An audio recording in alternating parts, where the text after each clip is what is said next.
Après 2 séances d'ouverture remplies d'échanges musclés jeudi, les délégations sont revenues vendredi matin prêtes à se mettre au travail. Yang Jiechi, membre du bureau politique du comité central du PCC, et Wang Yi, ministre chinois des Affaires étrangères, ont repris les pourparlers avec le secrétaire d'État américain Antony Blinken et le conseiller américain à la sécurité nationale Jake Sullivan. Comme lors des jours précédents, cette séance derrière des portes closes a dépassé le temps prévu, pour une durée de plus de 3 heures.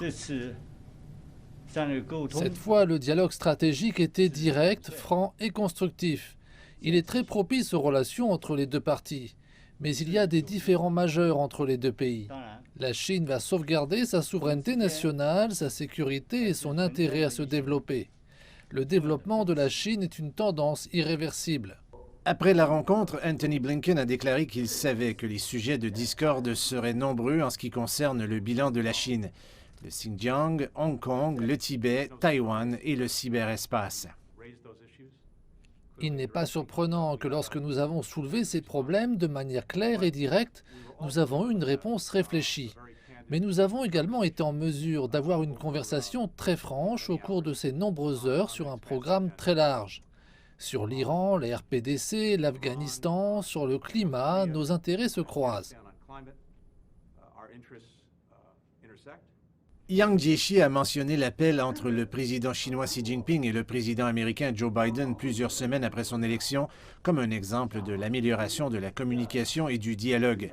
Wang Yi a également exprimé ses espoirs de trouver un terrain d'entente.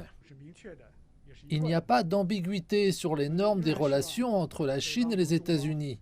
Nous espérons pouvoir avancer et que la Chine et les États-Unis devraient se rapprocher l'un de l'autre tout en respectant les intérêts fondamentaux de chacun. Sur ce terrain d'entente, la Chine est disposée à adopter une attitude ouverte envers les États-Unis.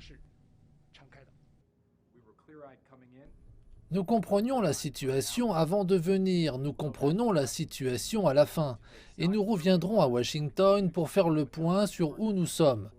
Nous continuerons à consulter des alliés, à des partenaires sur la voie à suivre, et bien sûr, sur des questions allant de l'Iran à l'Afghanistan, à travers les voies diplomatiques normales. Le secrétaire d'État américain Blinken a déclaré avoir dit à la délégation chinoise qu'en ce qui a trait à l'économie, au commerce et à la technologie, ils examinaient ces questions en étroite collaboration avec le Congrès américain, les alliés et les partenaires de Washington. M. Blinken dit qu'ils avaient prévu d'avancer sur ces questions de manière à protéger et à faire progresser les intérêts des travailleurs et de leurs entreprises.